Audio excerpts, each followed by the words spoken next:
నమస్తే. Welcome to our channel. నేను సౌజన్య. ఎన్నికలు దగ్గర పడుతున్నటువంటి నేపథ్యంలో వైసీపీకి విరాళాల పర్వం కొనసాగుతోంది. ఒక్కొక్కళ్ళు వందల వందల కోట్లు, వేల వేల కోట్లు విరాళాలు ఇస్తూ వస్తున్నారు. మరి ఈ అంశానికి సంబంధించి మనతో మాట్లాడడానికి, వారి విశ్లేషణని మనతో పంచుకోవడానికి ఈరోజు మనతో పాటు ఉన్నారు. టీడీపీ సీనియర్ నాయకులు ఉప్పలపాటి శ్రీనివాస్ చౌదరి గారు ఉన్నారు. వారితో మాట్లాడదాం. నమస్తే అండి. సో ఎన్నికలు దగ్గర పడుతున్నటువంటి నేపథ్యంలో ఖర్చులు బాగా ఉంటాయి ఏ పార్టీకైనా కానీ. సో దాని వలన ఏమో తెలియదు గానీ వైసీపీకి విరాళాల పర్వం కొనసాగుతోంది. సో అవినాష్ రెడ్డి గారి కంపెనీ ఏదైతే అని చెప్పుకుంటూ వస్తున్నారో షిరిడి సాయి ఎలక్ట్రికల్స్, ఈ కంపెనీ ఏకంగా 40 కోట్లు ఇచ్చారు అన్నట్టుగా మనకు వార్తలు వినిపిస్తున్నాయి విరాళాల రూపంలో. సో మరి దీన్ని ఏ విధంగా చూడాలి ఏంటి అంటారు? మీ అభిప్రాయం ఏంటి ఈ అంశానికి సంబంధించి? మొదట భారత election commission subject to correction 2014 తర్వాత ఉమ్, పార్టీ విరాళాలకు ఎలక్ట్రల్ బాండ్స్ కింద తీసుకోమని చెప్పి ఒక కొత్త జీవో ఇచ్చారు. అవును. ఆ జీవోని ఉపయోగించుకొని చాలా మంది ఎలక్ట్రల్ బాండ్స్ అంటే ఇచ్చిన దాత పేరు కనపడదు, ఉమ్, అమౌంట్ ఏ పార్టీకి చెందుతుందో అది డిపాజిట్ అవుతుంది. ఓకే. దానికి సంబంధించిన సమాచారం బాంబే ఎస్బీఐ యొక్క హెడ్ ఆఫీస్ లో దాగింది. ఉమ్, అది పర్టికులర్ గా ఎవరికి తెలియదు చెప్తే కూడా. సో ఇటువంటి సిచ్యువేషన్ లో పార్టీలకి అన్ని పార్టీలు భారతదేశంలో అన్ని 2600 పైచులకు పార్టీలు రిజిస్టర్డ్ పార్టీలు ఉన్నాయి. అందులో గుర్తింపు కలిగిన పార్టీలు కొన్ని, మిగిలినంతా ఏం చేస్తున్నాయని పెద్ద సందేహం కూడా ఉంది. ఎందుకంటే ఒక రాజకీయ పార్టీ పెట్టి దీనికి ఎలక్ట్రల్ బాండ్స్ కింద తీసుకొని వేల కోట్ల రూపాయలు పక్కదారులు పెట్టే అవకాశం ఉంటుంది కూడా. అందువల్ల మనం నిన్న హైకోర్టు, సుప్రీంకోర్టులు కూడా గొడవ వేసుకొని డీటెయిల్స్ ఇవ్వమని చెప్పారు. అయితే ఇక్కడ ఆశ్చర్యకరమైన విషయం ఏంటంటే ఆంధ్ర రాష్ట్రంలో రాష్ట్ర ప్రజలందరూ అప్పుల పాలైపోయారు. ఈ పేస్ట్లో ఉప్పు ఉందేమో లేదు కానీ మా నెత్తిన 3 లక్షల రూపాయలు అప్పు ఉంది. ఇటువంటి సిచ్యువేషన్ లో వేల కోట్ల రూపాయలు, లక్షల కోట్ల రూపాయలు అధికార పార్టీకి ఎలా విరాళాలు వస్తాయి? ఇప్పుడు చూడండి, ఒక సామాన్య జీడిపి ఆంధ్ర రాష్ట్రంలో 0, లిటరసీలో లీస్ట్ గా ఉన్న ఆంధ్ర రాష్ట్రం, ఉద్యోగాలు సద్యోగాలు. మరి వేల కోట్ల రూపాయలు వైఎస్ఆర్సీపీ అకౌంట్ డిపాజిట్ అయినాయంటే ద ల్యాండ్, శాండ్, వైన్ కింద వేల కోట్ల రూపాయలు డిజిటల్ పేమెంట్ లేకుండా డైరెక్ట్ గా మనీ పేమెంట్ తీసుకున్న కంపెనీలు మెగా ఇంజనీరింగ్ కావచ్చు, మీరంటూ సిడ్డి సాబ్ ఎలక్ట్రికల్ కావచ్చు, పిచ్చిరెడ్డి కంపెనీ కావచ్చు, అలాగే ఫ్యూచర్ గేమ్స్ కంపెనీలు కావచ్చు. ఫ్యూచర్ గేమ్స్ అనే కంపెనీ నాకు తెలిసి బైజూస్ వాళ్ళ లింక్ పై ఉందని అనుకుంటున్నాను, ఆ సాఫ్ట్వేర్ కంపెనీ. వాళ్ళ ద్వారా కొన్ని కార్యక్రమాలు షెల్ కంపెనీలు, సూట్ కేస్ కంపెనీలు తయారు చేయడం అనేది జగన్మోహన్ రెడ్డి గారికి వెనతో పెట్టింది. సో ఇప్పుడు దీన్నంతా బయట చేసుకోవడానికి, ఈ డబ్బులు రేపు ఎలక్షన్ పంచుకోవడానికి, తీసుకోవడానికి వివిధ కంపెనీల ద్వారా ఇన్వెస్ట్ చేసి అక్కడ నుంచి ఇవి ఎలక్ట్రల్ బాండ్స్ కిందకి వచ్చి ఈ రోజు పార్టీ అకౌంట్ జమ అవుతుంది. నాకు తెలిసి ఇవన్నీ కూడా చాలా తక్కువ శాతం మనకు కనబడతాయి. ఇంకా చాలా పెద్ద ఎత్తున విరాళాలు వస్తున్నాయి. వాటి లోతులకి వెళ్తే ఎన్ని వేల కోట్ల రూపాయలు వచ్చి రేపు తెలుస్తుంది. రేపు బహుశా హైకోర్టు, సుప్రీంకోర్టు విరాళాల డీటెయిల్స్ ఇవ్వనింది. కొంత ఎస్బీఐ బ్యాంక్ నుంచి గవర్నమెంట్ సబ్మిట్ చేశారు. ఇంకా కొన్ని పెండింగ్లు ఉన్నాయి. దాంట్లో కొన్ని లీగల్ సమస్యలు ఉన్నాయని చెప్పి లాయర్లు లేపత్రంతో కొంత ఆగుండాలి. వెంటనే దాని మీద కానీ చర్చించుకుంటే మాత్రం ఈ వైఎస్ఆర్సీపీకి వచ్చిన డబ్బులన్నీ, ఈ నల్లధనాలు, ఈ షెల్ కంపెనీలు, ఈ మనీ లాండరింగ్ విషయాల్లో వచ్చిన డబ్బులు, ఈ కాంట్రాక్ట్ లో వచ్చిన డబ్బులన్నీ కూడా వీళ్ళు ఈ సూట్ కేసు కంపెనీలో ఇన్వెస్ట్ చేయడం అనేది బాగా అలవాటు అయిపోయిన వాళ్ళు. ఈ రోజు రాష్ట్రం దివాలా తీసిపోయి అప్పులు పాలైపోయి 11,50,000 కోట్ల రూపాయలు అప్పులు తీసుకొని వచ్చి 2,60,000 కోట్ల రూపాయలు డీపీడీ కింద పంచారని చెప్పి మిగిలిన డబ్బులు ఏమైందని చెప్పి కాగడుతుంటే సమాధానం లేదు. కాకు చాలా క్లియర్ గా 4 లక్షల కోట్లకి అకౌంటే లేదు, బిల్లులే లేవని చెప్తే గవర్నమెంట్ కానీ సమాధానం కూడా చెప్పట్లేదు. పబ్లిక్ అకౌంట్స్ కమిటీ వాళ్ళైతే 6 లక్షల కోట్లకి ఇరిగేషన్ కింద పెట్టిన డబ్బులు కానీ, డెవలప్మెంట్ కింద ఇచ్చిన డబ్బులు కానీ, ప్రధానంగా రాష్ట్ర ఉద్యోగులు జీపీఎఫ్ లీవ్ డబ్బులు, అదేవిధంగా వాళ్ళ ఆరోగ్యానికి సంబంధించిన డబ్బులు, అంటే హెల్త్ కి సంబంధించిన సేవింగ్స్ కానీ 32,000 కోట్ల రూపాయలు వీళ్ళకి ఎంప్లాయీస్ బాకీ ఉన్నాడు. ఈ డబ్బులని ఏమైంది సమాధానం లేదు కదమ్మా. ఆ బొగ్గన గారు ఆడుంటారో ఎవరు తెలియదు. ఎప్పుడు అప్పుల కోసం ఢిల్లీ తిరుగుతూ అంటాడు. ఆర్థిక శాఖలో ఏం మార్పులు జరుగుతున్నాయో, ఏ శాఖ ఏ విధంగా ప్రవర్తిస్తుందో ఆయన సంబంధం లేదు. ఉదాహరణకు చూడండి, ఐఏఎస్ ఐపీఎస్ క్వార్టర్స్ అని మన గవర్నమెంట్ లో కట్టాం. వాటిని కుదరబెట్టి అప్పులు ఇచ్చారు. ఆ డబ్బులు ఎన్పిఏ, నాన్ పర్ఫార్మెన్స్ అకౌంట్ కి తీసేస్తామంటే 90 కోట్లు వాళ్ళు బాడుకున్నట్టు రెండుకి ఇచ్చి ఆ జీవో ఇష్యూ చేశారు. అంటే క్వార్టర్సే పూర్తి కాలేదు, క్వార్టర్స్ కి ఐఏఎస్ ఆఫీసర్లు ఉన్నట్టు వాళ్ళు 90 కోట్లు బాడు కట్టినట్టు అకౌంటింగ్ చూపిస్తారు. ఆ జీవో ఇచ్చిన మహానుభావుడు ఎవరో సెక్రటరీ నాకు అర్థం కాలేదు ఆర్థిక శాఖలో. ఇవన్నీ నిరూపణ అయితే ఇప్పటికే 267 కేసులు హైకోర్టులో రాష్ట్ర ప్రభుత్వం ఓడిపోయింది. ఐఏఎస్లు ఐపీఎస్లు శిక్షలు పడి పనిష్మెంట్ తీసుకొని తలవసుకొని పోతున్నారు. ఇటు దొంగ జీవులు ఇవ్వడం వల్ల నష్టపోతున్నారని తెలిసి ఇటువంటి సిచ్యువేషన్ లో ఈ విరాళాల పేరుతో వస్తున్న నల్లధనం దీన్ని బయట చేసుకోవడానికి రాష్ట్ర ప్రభుత్వం చేస్తున్న కుట్రలు, దీని వెనక దాగి ఉన్న అంతర్లో ఉన్న అంతర్లీనమైన రహస్యాలు బయటకు రావాల్సిన అవసరం ఎంతైనా ఉంది. నాకు తెలిసి అధికార పార్టీకి వచ్చిన విరాళం ఏ పార్టీకి రాలేదు. నేను కొన్ని అకౌంట్స్ బీజేపీ, కాంగ్రెస్, అలాగే తృణమూల్ కాంగ్రెస్, కమ్యూనిస్టులు వాళ్ళందరూ డీటెయిల్స్ కొన్ని పెట్టారు. నిన్న పేపర్ లో కూడా వచ్చింది, ఆన్లైన్ లో కూడా ఉంది. కానీ స్టేట్ స్థానిక పార్టీల్లో అత్యధిక విరాళాలు వచ్చింది వైఎస్ఆర్సీపీ పార్టీ. అంటే ఇంత పెద్ద ఎత్తున విరాళాలు వచ్చినాయంటే మిగతా వాళ్ళు పోల్చుకుంటే మన ఏపీలో వైఎస్ఆర్సీపీ ఎక్కువ వచ్చింది. అంటే దీని వెనకాల ఎంత పెద్ద ఎత్తున మతలబులు జరిగి ఉన్నాయి, రాజకీయ ఒత్తిళ్లు జరిగి ఈ విధంగా షెల్ కంపెనీల ద్వారా విరాళాలు తీసుకొని డబ్బులు వైట్ చేసుకుంటున్న పైన అనుమానాలు రేకెత్తిస్తుంది. ఇది ఆర్థిక విధ్వంసం అవుతుందమ్మా. దీనివల్ల ఆర్థిక టెర్రరిజం వస్తుంది. ఎందుకంటే ఒక చోటకి ధనమంతా పడిపోతే మిగతా వాళ్ళ పరిస్థితి ఏంది? ఈ రోజు ఎండాకాలంలో తాగునీరు లేదు.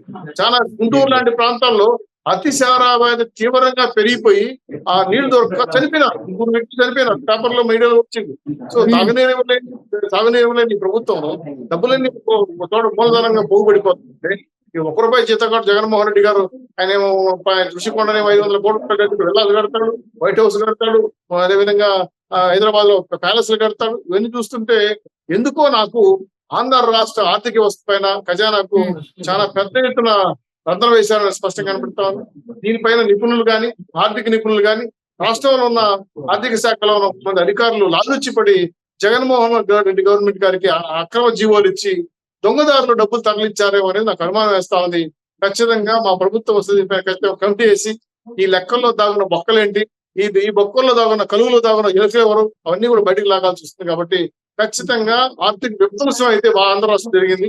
ఇది రాష్ట్రానికి, రాష్ట్రానికి చాలా దారుణమైన సంఘటన. చాలా ఎన్నికలపై అభివృద్ధి లేకుండా పోతా ఉంది, డబ్బులు కనబడిపోతున్నాయి, ఖజానా మొత్తం ఖాళీ అయిపోతా ఉంది. ఇంత పెద్ద ఎత్తున ఆర్థిక అరాచకాన్ని చేసిన జగన్మోహన్ రెడ్డి గారికి తగిన శిక్ష పడుతుంది. అధికారులు కూడా దీనికి ఖచ్చితంగా బాధ్యులు అవుతారనే విషయాన్ని మీద హెచ్చరిస్తూ ఎలక్ట్రికల్ బాండ్స్ లో ఇచ్చిన విరాళాలే కాకుండా ఇండైరెక్ట్ గా వచ్చిన డబ్బులు, షెల్ఫ్ డబ్బులు కూడా అన్ని కూడా పిచ్చివేయాల్సిన అవసరం ఉందని భావిస్తూ టోటల్ గా గవర్నమెంట్ దీన్ని రద్దు చేసింది. కాబట్టి ఇప్పుడు వస్తున్న అవస్థలు పరిగణలోకి తీసుకొని ఇంత పెద్ద ఎత్తున ఆ కంపెనీలు బాండ్లు ఇవ్వడం వల్ల ఏమి లాభం చేకూర్చారు? మీరు 10,000 కోట్ల రూపాయలు ఒక కంపెనీ ఇచ్చిందంటే మీరు 8,000 కోట్ల రూపాయలు తాకట్టు పెట్టారు. ఉదాహరణకి హిందూపూర్ లో లేపాక్షి అనే ఒక సంస్థ 8,000 ఎకరాలు ప్రభుత్వం సేకరించింది. దాన్ని చాలా తక్కువ రేటుకి 50 లక్షలకి 20 లక్షలకి ఒక కంపెనీకి అమ్మేసింది. అక్కడ రేటే 2-3 కోట్లు ఉంది ఒక ల్యాండ్ మీద. ఇంత పెద్ద ఎత్తున వీళ్ళు ఆర్థిక అరాచానికి తరలిపారనే విషయం స్పష్టంగా కనబడతా ఉంది. దీంట్లో గతంలో మీరు హవా భూములు, అదే పరంభోగ భూములు, చుక్కల భూములు, అదేవిధంగా ప్రభుత్వ భూములు, ఆటవీ శాఖ భూములు, అనేక రకాల భూములు అమ్మేసి ఆ ద్వారా డబ్బులు ఎలా వచ్చాయో చూసుకోవాల్సిన అవసరం ఉంటుంది. కాబట్టి రాష్ట్ర ఖజానానికి చాలా ఆర్థిక అరాచకంగా భావిస్తూ దీని మీద ఎంక్వైరీ చేసి నిజానిజాలు తేల్చి రాష్ట్ర ఆస్తుల్ని, ప్రజల ఆస్తుల్ని కాపాడాల్సిన బాధ్యత మా ప్రభుత్వం మీద ఉందని మేము భావిస్తున్నాం. మేము అధికారంలోకి వచ్చిన వెంటనే ఖచ్చితంగా చర్యలు తీసుకుంటాం. ఈ బాండ్లో ఉన్న మతలబు వెనకాల దాగున్న రహస్యాలు కూడా ఛేదించాల్సిన అవసరం ఉందని తెలియజేస్తున్నామా. ఇది ఒక రకంగా చెప్పాలంటే ఆంధ్ర రాష్ట్రానికి యాక్చువల్లీ ఎలక్షన్స్ వస్తున్నటువంటి నేపథ్యంలో వైసీపీకి ఇన్ని వేల కోట్లు ఒక్క కంపెనీ నుంచి కాదు, పలు రకాలైనటువంటి కంపెనీల నుంచి విరాళాలు వస్తున్నాయని చెప్పిన వార్తలు బయటకు వస్తున్నాయి. మీరు అన్నట్టు ఎలక్ట్రల్ బాండ్స్ కి సంబంధించి అంటే ఇదంతా కూడా ఎన్నికల్లో ఖచ్చితంగా ఖర్చు పెట్టేదానికి సంబంధించినా, లేకపోతే ఆల్రెడీ షర్మిల గారే అన్నారు సిద్ధం సభలకు సంబంధించి ఇప్పటికీ 600 నుంచి 700 కోట్లు ఖర్చు పెట్టారు అని చెప్పేసి. సో మనం అందరం చూసాం అసలు ఏం చేస్తున్నారు ఏంటి అని చెప్పేసి. సో గిఫ్ట్ బాక్స్ క్లాస్ ఏం అంటే ఇప్పుడు ఈ వేల కోట్లు అన్నిటివంటిని కూడా ఎన్నికల్లో ఖర్చు పెట్టడం కోసమేనా, లేకపోతే దాచిపెట్టుకోవడం? మంచి ప్రశ్న సార్, మంచి సబ్జెక్ట్ అమ్మా. ఈ రోజు వైఎస్ఆర్సీపీ అధికార సోషల్ మీడియా ఉంది, ఎలక్ట్రానిక్ మీడియా అంటారు. 100 కోట్లు ఇచ్చాడు ఇలా అనఫిషియల్ జీవో ఇచ్చి, చాలదు మళ్ళీ 120 కోట్ల మంది మళ్ళీ ఇచ్చేశారు. ఇప్పుడు సాక్షి పేపర్ ఉంది, నెలకు 200 కోట్లు యాడ్స్ ఇస్తారు. అది ఎవరి డబ్బు? ప్రజల డబ్బు.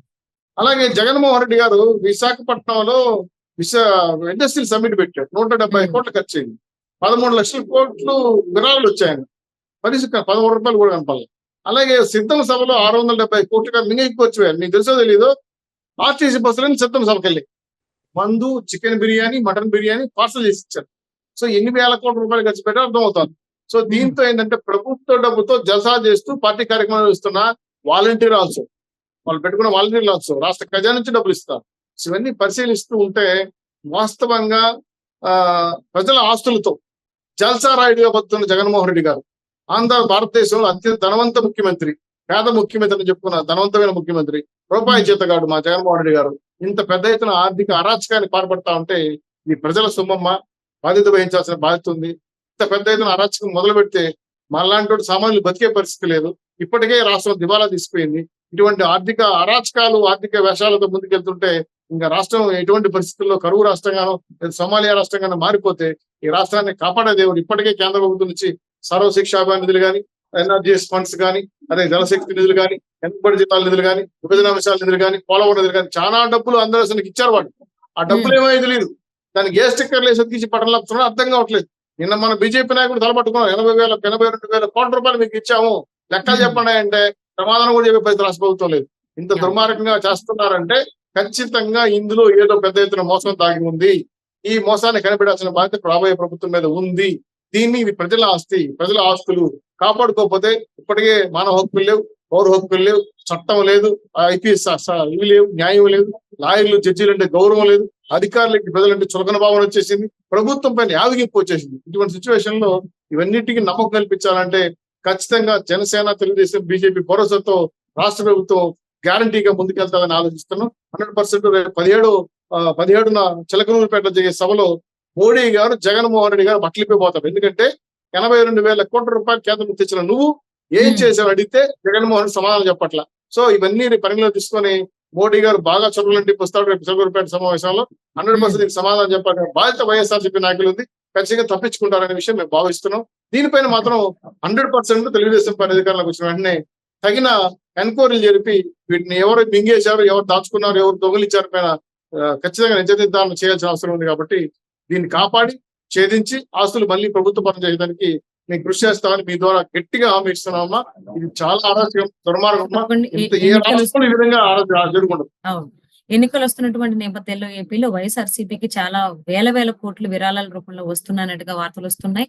అలాగే మీరు అన్నారు కేంద్ర ప్రభుత్వం నుంచి కూడా అప్పులు తీసుకొచ్చిన దానికి సంబంధించి మోదీ జరగబోయేటువంటి చిలకలూరుపేట సభ వేదికగా చురకలు అడ్డించేటువంటి అవకాశం ఉందని. సో మరి దీన్ని ఏ విధంగా జగన్మోహన్ రెడ్డి ఎదుర్కొంటారనేది వేచి చూద్దామండి. And thank you so much for spending valuable time with us, Chaudhary గారు.